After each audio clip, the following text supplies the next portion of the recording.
Shalom nabonovin thu te ka thu sim khat an omin a chon mi thang sita khat le a in veng pa thu ki ka a hin ale zan khat hi ichi mi thang sipa ko ma chon vantil khat yong kila atan vantil pa chon ichi mi thang sipa ko ma cho le sit sunga na dei pen khat thumin na thum chu ka bol pi ding nei eti cho a hin la condition khat omet is condition chu piam ta hele nang in na thum ka pi chu na in kompa adobola ka pi dinga hi ti cho chepar a cho khat pa bi thang si pa chu ki gel hita a ki gel shading pen chu hetalo dei than thei pen hello a chai na chu pitiu ki gel am ta hele a hutia ka in veng pa dobola na pi dinga hi hele kamit lang khat la do in ti ta cho na ai cho ama mit lang khat akila do ai le ain kompa mit lang ni kila do ding hi za cho ka mit lang khat nei la do pin atia hi asai hi ta zo e cho thu te ka me hin tin lai ko na ai sai pi du mo cho kham ten pi ham ta hi le mi him ki ti hin thang thip na le thang sip na lung thim a hin nei ting le mi khat akai la thang sip pi pa ti dia mi khat chonga thang sip an nei pa cho thang sip pa cho akai ha ham elwa le alu ding po a hi le ama dinga thina chan tu ding hi jong le ichana thilsi hi ding hi jong le chunga rung the ding na thilsi hi jong le ho sa na lung gel anei thei poi thi e che choya kunai muvam itia hi le korach bible korach le asai zuite akona cho imu theo hi a cho korach jong chu ta bai vet a hi le pitiam amona ki het na adi lo na ki het wa thang sit na pa chon azo wal be ese na hi le a chai na a thi ding jong ki het ta cho ama thang sit na pa chon ko ho chana meidil chana akai lut a hi et ki chu e kora kha kunaung imu thewei chu ale ta be a chu eta chu thi ding mun be a on pet be a chon ki si ta le kilom hi ana e wa chu ki si di lo cho kisi lang kora tu kisi lang mo se nang na di to tai ka bol khil tai ne ngai da men tin ngai dam thu me lang hi le chon pathin zo ngai dam me the irovin a ki sei banga choi pi ki siam irovin pitiung siam irovin gemara masaket irovin na pes 19 alef na cho pi ki siam ta hele reshaim afilu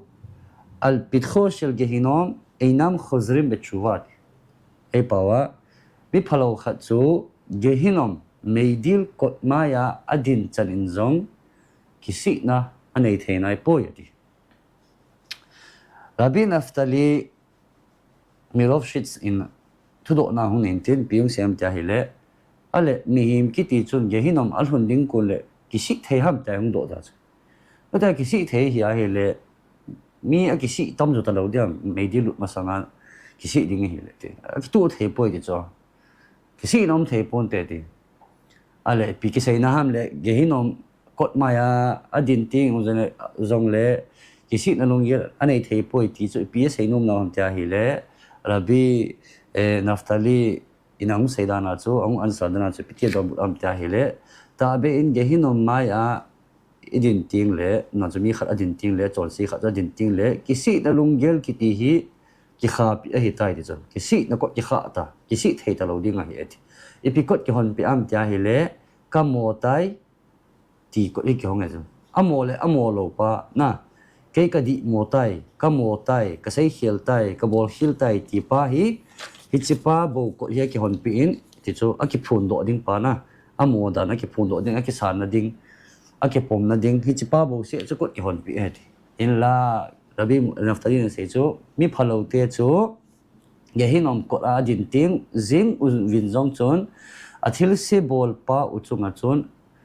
ki pom na anei nom nai povet mo ki chan nom nai lo tin ha mo ki chan nom lo ven ki chan mala la chu pi sei wam tele anathil bol pa uchu adi idan in na ki gel zing na lai ve chon gehinom alu ding chan wa jong chon amo zi uwa abol khil zi uwa gehinom alu ta di mo wa jong ai wang athil bol pa uchu adi dana gel tho na lai uwa itia chu gehinom chana chu lut oi he edi cho sei num na hi eti Rabbi Moshe Naftali Rabbi Naftali na gehinom bi phalo te chu gehinom kot maya adin win zong kisi na lunggel anei thei pu ve ti pa chu kisi na lunggel hilowin ta be a mô ở cái chân thầy nai bù về thì bà chú ở xây nôm nào ở hi thì cho hi thì hi giờ chú hi chỉ thằng xịt là cái tí hi mình không pin tiền ít pin nó cho hi chỉ cái đây point tại đây lần thầy na nè à hi chỉ bà chú cái đây point cái đây hiện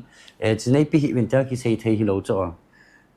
hiện lại hết nhưng chú hi chỉ không pin tạo vài là chốn ở xem phát định đó năm pi rồi chú khổ ngay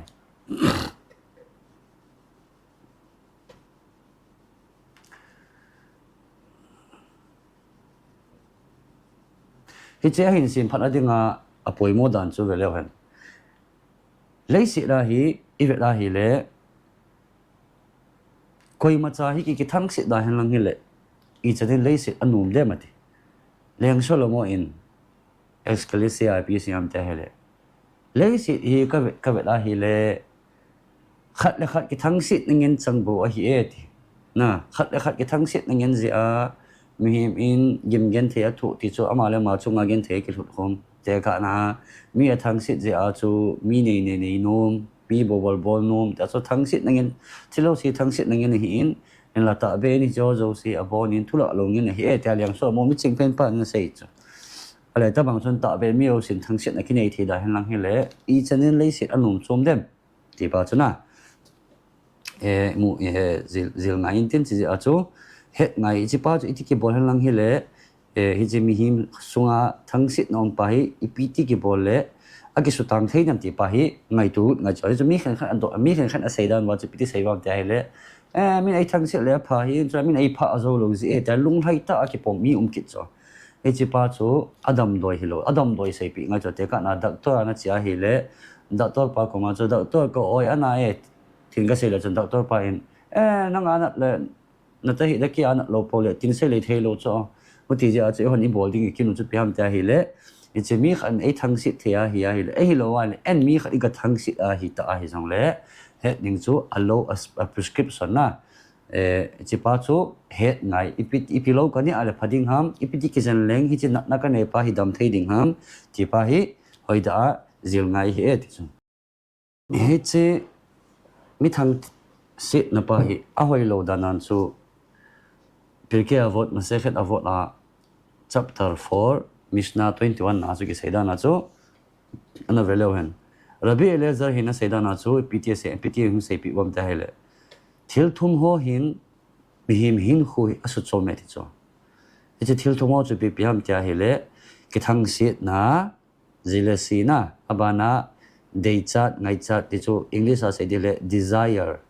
desire den abana thum na chu English a respect ấy bảo sẽ điều lệ za đây nát thì ham elo lam kai đây nát thì ham na elo pa chat đây nát thì ham nên chỉ respect in tâm pia cả bên ấy chỉ ví dụ là amen aju xây dựng aju thằng thiệp na English a jealousy desire respect kiti ho hin mihim hin khu a hin ding zat pa chu a hin do sa puin a hin khu asu chom pi e ti cho chúng na cho khowot ale vot in hong sei bena cho pi sei biam tela thang thip na le jealousy le desire dei chat ngai chat na ho ta le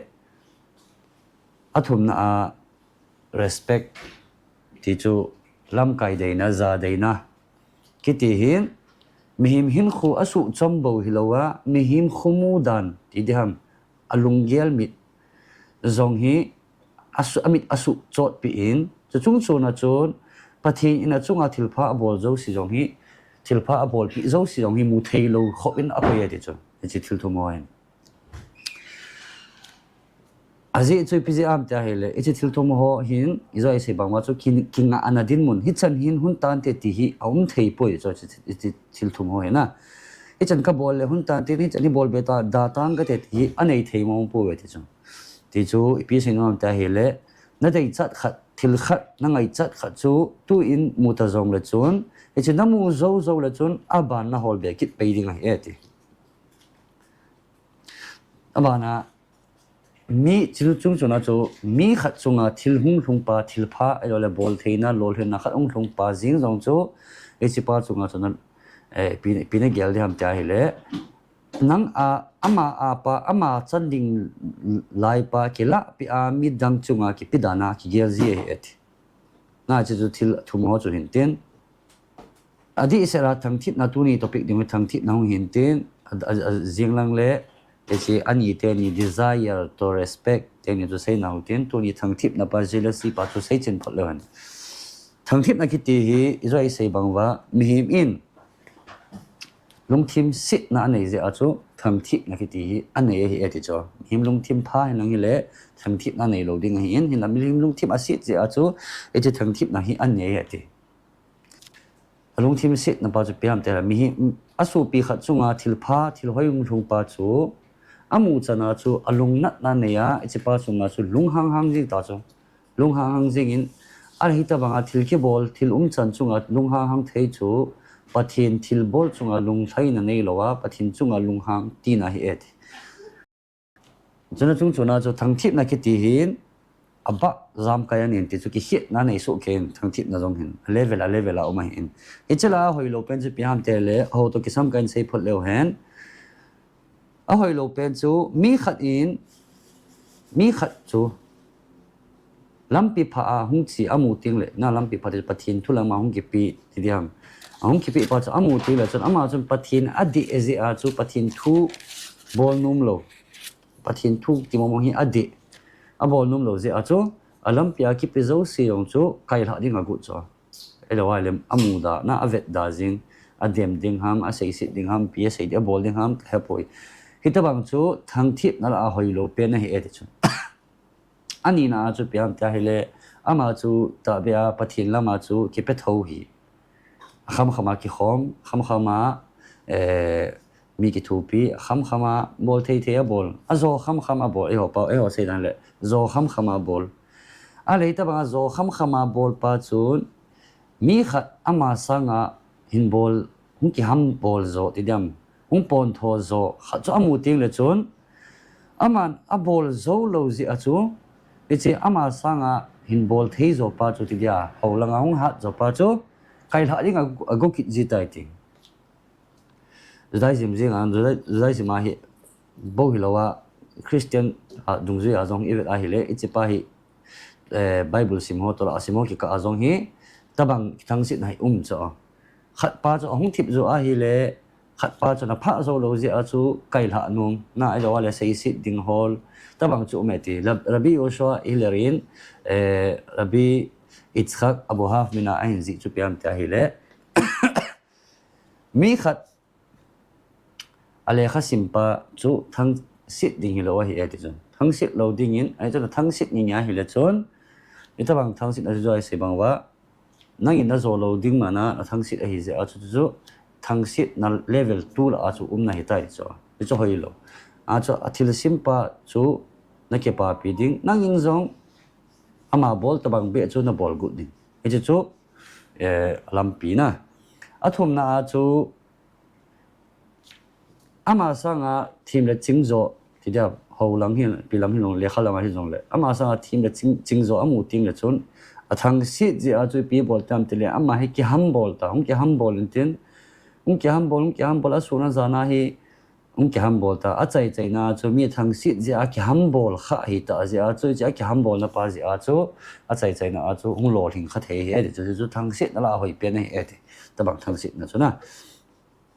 gemara baba batra sei ta bang chu pikisiam ta hele baba batra ke ti page 21 na chu pikisiam ta hele mi cheng mi thim thang si chun chi na ki muding a he chu mi cheng mi thim khat na thang si thia hele chun ichi zala chu chi na ki muding he ti ta bang ma a chu thang si na ki ti chu ho langa hin tin tu in lei sit khovel langa ai hi jong le nei la go langa le jong le hen mi khat chu ama sanga hausa zo amu ting la chun a thang sit ji ta cho a zo ama sanga hau zo ding mi dang khat nung hau zo ding ti pa cho a thu thei mong lo win ichi a thu thei lo ja chu pi bom a bol tam te mi hau sa pa cho khet ha ding a min sit na ding su min sit na ding su zum na ding lam pi hi a khut jing ta cho ji zo thang sit na la hoi lo pe ne ani na a chu mi hau sa khat amu ting la chon ipiti tam te le a hau sat na pa chu amazon mi bol bang banga khapa cha ho sa ja cho mi ho sa pa cho atet na atet a ama zo asu na zana na to ta mi ne zo na ding tia hi asu na zana suma lo ta cho pungka som ni ka poi pungka solo thum ka poi pungka som li ka poi na hi ato jing ta cho hita banga na tonga ita banga thang sit ji a mi bol mi ne zo in ka tin ke zo nom ta in min ka tia mi te a hin kho manga chu ama ta bang chu hi a hin kho a hin ding za hing lo pa chu a hin kho ki su chom he ti chu pizi am tia hi le tu ni a mi khat a ho zo pa chu nang sanga ho zo pa khat na tet pa chu ama din mun chu hung ta zong la chun jing le na tet ding a tha khat kit ding a thai le a tha khat kit ding ita chu na tet ding chu ke chai thei lo ding a hi ti otela chun mi na tet a le chai chun le imumo zena an na thei lo zera nang ding na ta asa dam lo na na hin nei ding etia cho na hung na lo ding a chai chen le sei mo lo pa mo lo wa koi ho sa la la chu thi na a thu thei na tha thei hoti je a chu khamim te hung wa pyung sevam tia hele ko hele raba a chu chapter 113 na chu pyung sevam tia hele mi himin alai si in khu adal ha ting la hin na mi kha a thi ting la chon a khut a chon anei angai chat zo si a ke khat zong anei zo poi ti chon epizi etida nam ta le example la mi kha in zakhat anei le zani ade zani anei le zali ade ta bi ai vet ngai le chon zakhat nei pa chon zani anei ya hi ade ya hi le chon zakhat chu zani ade nga ke khat chu la tabang ma chu zani nei pa chon zali adei thia la chun ke khat anei chula a hotel la chun to ai sei ko hele raba chu piki sei na ong le a thi ting le ke khat zong anei zo poi ti chu tu thei ta lo pe ke khat nei chula to chu zani nei chula zali nei nai lo ya ar itiung dom bu wam tia hi le mi khat in adei chat angai chat khat pa chu amu thei lo ting la chun ti to te ka na zani nei pa chun zali atu ke cho ichi zali atu pa chu amu thei ma sang se a chu anei thei ma sang se a chu hi chi zani ke khat ananei sa pa jing zong chu i maloin agelian avelu nei loin a khoita jo zani nei lo be sum ima cha nei lo be na ki gelet amining pi ta lo na amin anei ta lo cho zani chun amin anei ta lo in ipg am tele zali pa cho tup ja chu anei do thei lo ji a chu ichi zani avelu pa chu a het ta lo he de cho ichi avelu pa chu aman sa ai tai hi chu ki sei na he de cho mi khat athi tim le a ke khat zo anei thei poi ani adei cha angai cha zo se ke khat zo anei zo poi chu pam tele ke khat nei ta be zong le amining avelu anei ta lo zia chu ama adinga athi chana chu angai chat pa adei chat pa chu ake khat nei lo ma hi ti chu heading chu thang sit na le thang thip na bo hilowa memin ipin piu chan khan chan hoi lo zo si hi azung khat a kuna hi eti ten commandment a thupi zo si khu zung khat a kuna hong ki pana hi eti he chi chui piam tia hi le mi o cha loading a kuna hong ki pan su ke ti chu english a se dile do not covet kitina do not covet evil a chu lo lakhmot echi e pawai le ding a chun o cha mi o cha thang sit to hen chi o cha pa ya ki hin thang sit to o cha chu ga se hen phot leven masan o cha nga pan leven o cha in ti pha le piam a ki hi na thang thip to ti ale o cha in ti pha le hin midang in anei pa elo le abol theina alol hin na pa chu hi chi pa chu e in jong ki nei theile ti lung thim nei na he ti chu na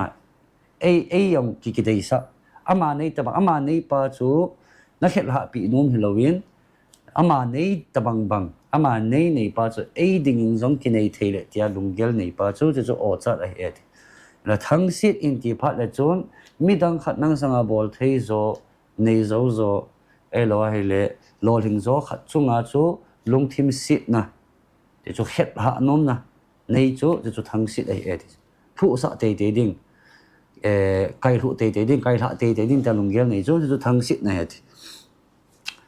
nên chỉ thang sit này nei phát là hồi lâu đàn anh chụp piam tia hele thang sit na kiti mimin an nei ting le thil dang a hồi lâu kha in a hin kai rut ki e cho thil dang chal khan chan a hồi lâu kha hi akila lut be ki ati chu piam tele mit phalo mit hoilo na evit power chu ain hara ki chi pa hi hung lut ki dai dai chu chi ain hara hoilo da dan chu piam ta hi le mi khat chunga mit phalo na nei ngi nya hi le chi nami muda pa chu ahin khu na su den zara na ko ya ti chu na tha the hi e ti chu a hui si pen sei hen na tha the hi e ti chu mi khat mit phalo na ve nya le chon ama pa chu thi na chan na lu thei chu a sa nang chu tul that nei ta chu a chu harizal khang lai thu sim kha no ma piti pi ni ke se am ta hi le ni khat hi hawina hi lekha asimuin arizal ho to student ho na lekha asimule ale a student ho la mi khat pa hin a front line ato first bench ato hin mi khat amo khang amo a hi eon tabak ti pha le mum thei lai thei hi ho dinga tobe ko hin amo adinga tobe ko ti pha le na thoi leivui ta bang kina a hin e che pa hi student khat hin ne che tobe ko pa chu ana atai di chu ana pa chu ana pe lai ta chu aning lang khat ato mi khanin anamu ai ti chu anamu intin ale lunggel phalo anei ta chu e chi thil tabe ko na pa chu nga chu lunggel phalo anei pi gel tam ti chlaya khat pa chun ia tia hi lunggel ana ia tia hi le i bang le kha sim poimo lai ta pathin thu sim lai ta tobe ko tu lai ta ana ham tin alung hang hi chu lung thima hi lung hang hi alai ta cha lung thima lung han na anei zi a chu chunglanga bet din court hin chunglang court a hin na sata ina bui ta de chlaya tobe ko na pa chu thi na chanding ai thu ki kai ding a hi umi ta chu arizal hin a het ta chu amu ta ma mi ro a ko de slagau thing nei hi ja chu min chunglang ni lang abona amu thein tin ala che amang chi ta banga chunglang ko ra chu ta bang thuru chung thei ding din mona um ta ja chu arizal chu gang ta ki pa do ai langa milung hang pa ko wa chu azu ta chu azu in tin aga ki ho pi ta chu aga ki ho pi tin piti ka sei tam ta hele thu ga dong tai ti i pi thu ga do am ta hele ta sei ta sa ra pi ta tem nan chu so pi ilaya tobeko na pa khu ipiji a tobeko an a hi da dem ana a hi dem ta hi aga do ta chu ipiji ana ai dem ipi phat sum na am tobeko in ai le ta aga do ta ki het mo sa ta aga do ta chu aga do ai le khat pa mi lu hang pa chun ka gen sa danin ai mut su zi dong hi mei thei na ati ta chu ai mut su zi a chu lip na dinga aga na zong hi mei thei chu ati ai lo wa hi le alung lut lo zi a chu aki lung lut thei kha le tia na hin te tia hin lunggel chu a sei tai di hi chi ta chu a sei pe a chun chunglanga kot a thina chan dinga tobe ko na pa chung thu ki tan ding lai pa chu a ki cancel ki tai di epg am ta hele ichimi lung hang pa chun hichimi pa tobe ko na pa chunga chu thil pha lama mit pha a alunggel pa chu a hei lam dang ta ze a chu a chunga chu thina tu ta lo he e thi chu a he chu a result in a he ze a chu aga khel pi gang chela aga khel pi e thi chu hi chi ho zo si chu isai nu mu chu piam te cho zo si yong ki pat na hi mi o cha ji nge nei e ti chu o ti ji a ten commandment aung khu abona khu pathin dang no kai tai lo pathin dang no ho lo ding u nanu na pa na za ding sabat ani ding milim sim thu na ho lo ding u to na tha lo ding u na gu cha lo ding u mi ji mi cha mi su na o na vet al lo ding u ta ki sei zo si aba khu ba zam kai khu azung khat ai ini cha zung chu piam ta hi le ong ki pat nau chu mi o cha a ku na ong ki pan su ke hi ve ti chu au te le chu ni chi mi o cha na pa hi azung a hi ta ai le chi azung pa chu iti ki bol han lang hi le tha thei ham su mang thei ham ti pa chu tu nia hi chi video hi chu a prescription in ve diwen tin a lo ti dia adam doi in ve diwen tin ni chi adam doi la chun ga ve lo han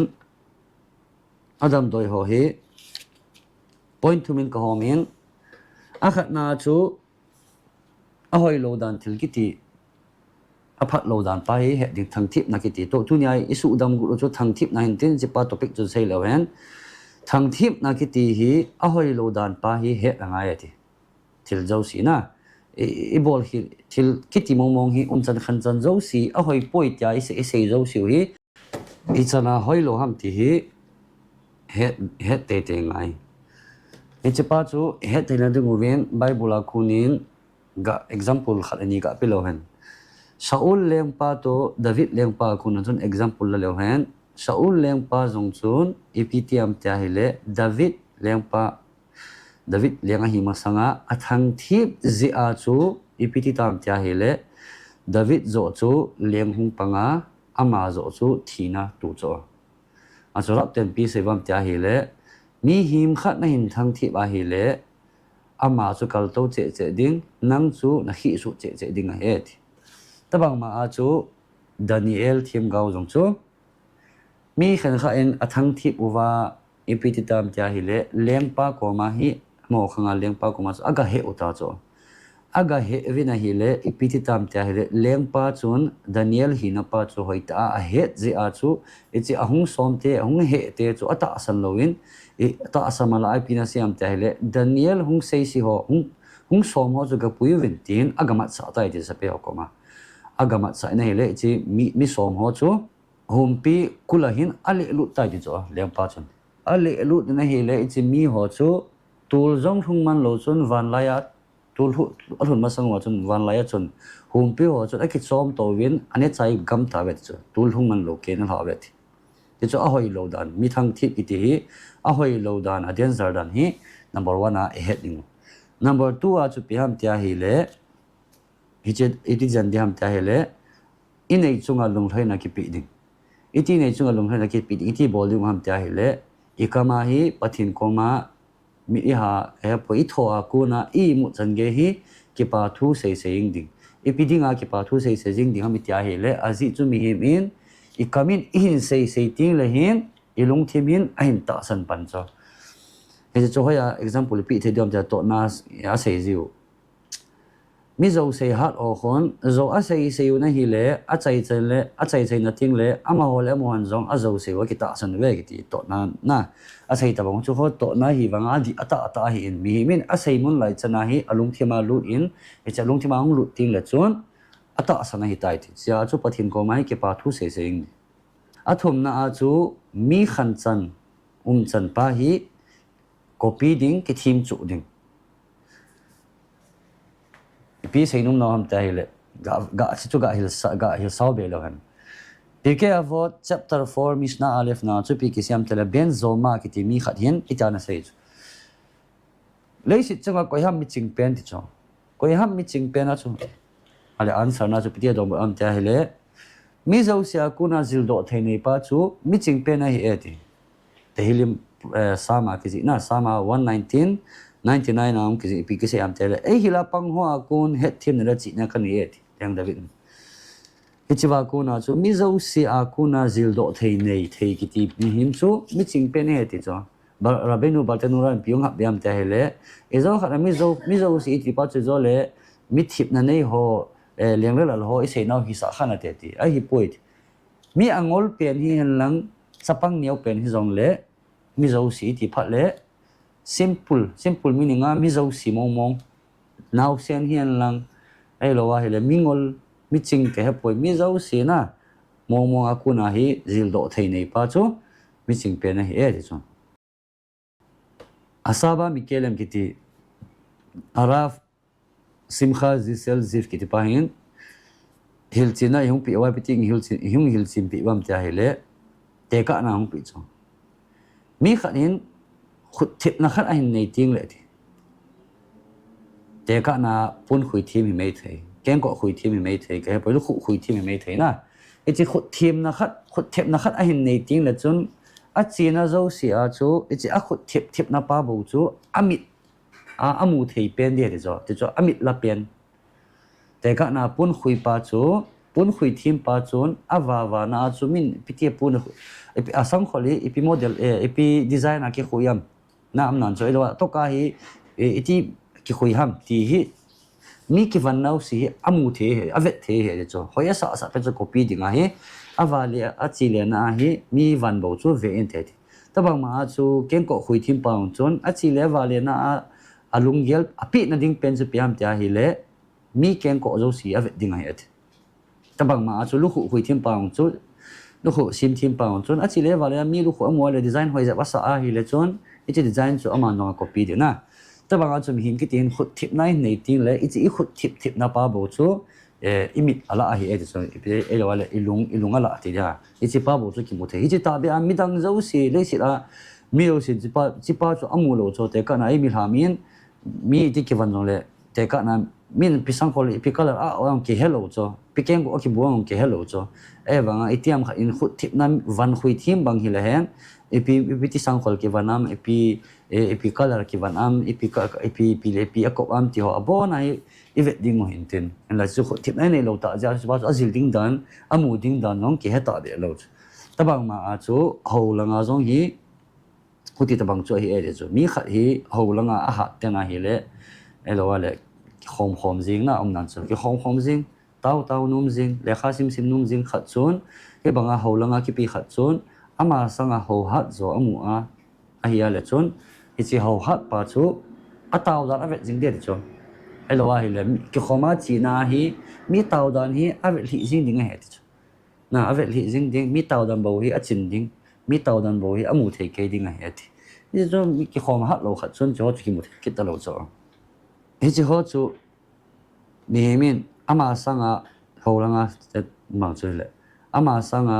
hoizo phazo ami kha ataw the amu ting la chun ipia bol non te le gachia ga ki sa num me the choi lo to pun khui pa bang chu ama pun khui design amu kha lo be khat mu kha ta hen lang hi le ichi hoya na chu am iti am tai thil a khul num ta chuna khul num la lung thim hung pin be hi chu a chai na chu ma ta bang chu a copy a hin sim thina ding a chu mi aga do ding aga ki hil sa ding aga ki zil li ta ta bang chu ho langa zong a hi e ti pa chu en la abui chu piam te la mi min hi chi thip nai ma cha e ole ha nai ma cha i hin nei lo wa ki khop hat pa ti taw te hat pa khom hat pa angai na se ta hi je a chu hi chi pa chu athip a thim le da ki khom ni me ta chu nan chu ni si a ki khom jing me the ta ala mi ki khom ho taw na man ho a hoi lo ho yon chu na ki khop dan chu hoi poi ta na taw ding ta na bol ding a he ta hil thei di ta chu ma chun a hi wa nga chu abui na chu piam ta hele ichi angai na se pa bo chu mi chunga zong amu the hi chu a hi wa angai na se lo khat te ka na a mi khut to thip dan mi lung se thip ding dan na elo mi ngai na ding dan ti ho chu anangai na se ta lo hi ja chu mi iza in akim konvel bol zong leo ichi pa chun ami alungel api momong lo ding a het lo ding a bol ding dan zong zil ding dan nong lam pi a het momong lo ding a he ti chu ahu tiare lai ko nai mu chu piam ta hele mi khat in mi zo sia kuna thil zil theina ai nei thading ki ti chu business la azong business hoi pen ta sum kol ve na ding le profit a hoi pen ta chu ai chu mi zo sia kuna thil zil theina na hin ni a hele mi zo si na hi ta chu nang chu na mi sang khat la chu thil khat che ama ho kuna na zil do thela chon mi sang khat o ki gom chu nang nei ta chu hotel abu chiwa kuna chu ihil hung ki hil num nau chu piam ta hele ipat ungai ta na ipat na ding wa chu tu akuna hi pi bol thebam tia hele mi koi ma chang go hol ngai lo mi zil na dinga cha te ka he poi inu ka he poi easy ka he poi ikenai pi pe na ko ma jong hi chan khat be a hoi khat be hi holutin ama ho akuna hi khat be ki thim chu bu de na zil do pa bo ko hi lowin ki thim chu perfect nong hiya ama tabang chet an hung bol thei phat la chon e chu mi ching pa kiti cho na gazil do namu a ki chai sing chi pa chu chi na ima chana pan sa lawa le chon kan na om lo chu mi ching pa kiti di lo chu mi ching pen hung tinga pa chu piam tia hele e che kon hung zi am tia hele arab shlomo vol ben az inten hung zi na chu mi ching pen kiti chu mi a ko na thil khat zil do a hi chu ama ki thim chu na nei thea ama sunga ki la lu thei pa chu ki seina he da mi ching pen chana uti ji a chu I bolding chu ikinai pi pen te a ko na hi icha te changa ne de cha te khat mi nga la chun khat chi thil pha bolu thil phanayu khat chi pa chu copy ding ichi pa chu e yong ki thim chu ding ai lo ai le bazar la dunga iwa do ting le min kampau pha khat ani aman ho u lung sit ta in kakipa e ti ho la mang pha o anadam o hungdam o vo tia kampha khadani igaza pa chu ichi pa chu e ma in kila lu la e zong ki thim chu a e man jong man good din he chi chu I bol ding na he chu in bol the wa le a hoi na chu piam te le he chu I bol the ngi wa hi le chu in bol zom the ngi wa hi le thil ki ti hi arab slomo vol ben se dana chu thil khat na bol a na ki thim chu ting le alhom pen in thathum be hi dai ding in bol in ti chu thil khat na zil gut ta chu na zil pa chu na bol pa chu apply gut pa chu thathum be hi na chi pi thathum ong thathum nan bol zo ting la chun na nga be ai ta ti chu na ki thim chu pa chu na hong apply te ka na lungsi ta in ti pa chu na man kha lo hi le lungsi ta in ti pa chu man gut ding e chu iti chan na man gut ding ham bol ta ana man gut yang te thathum hi na man gut ding ai chu thathum hi na bola hi le thathum zo le chun ama chama po ding ai tai ti chu ale cha poimo na pa chu ka sei le ran tun a phat chum na pa chu I chu ho chu in bol thi vai le chun mi zo si ka ha poi gan cha ho ku na ge ma ra se le gan cha ho zo si ku na hi zil ding a hi e ti chu te ka na example a meng cha aku na khu pi zil ding ha me tia hi le chan khan chan